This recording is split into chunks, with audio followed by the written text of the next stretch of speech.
What I enjoy about first aid teaching is encouraging people, giving them the confidence that they need to be able to step into situations and do the life-saving skills that they need. It's very empowering seeing how first aiders who walk in not really knowing what to do if something had to happen to, by the end of the day, they're confident, they actually want to go out and start helping people.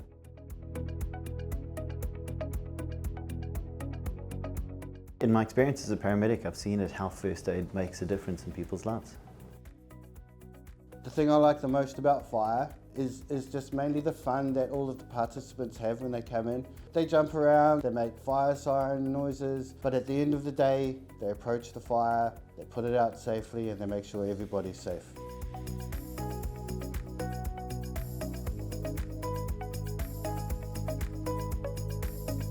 So LifeCare provide an amazing end-to-end service for our customers, and that starts with a pre-employment medical for their candidates, screening their baseline health.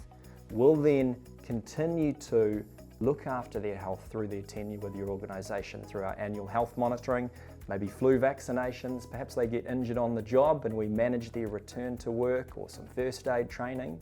And then right at the end, if they're exiting, your organisation will provide that exit medical. So it's a full wraparound service. It's coming into the businesses, doing their checks for them, seeing how they are, because a lot of the times they don't have time to come in and do it themselves. Us being able to give that service for them and catch them when there is a condition that they're unaware of. Being able to manage their own health with a little bit of guidance that we give them during those health checks. Things like that make a big difference in people's lives. So LifeCare screen the health of around 35,000 Kiwis every year right across the country, so it's a very broad demographic of New Zealand. We're also training around 35,000 Kiwis specifically with our first aid training. That's pretty much why I get up every day and come in for those health checks.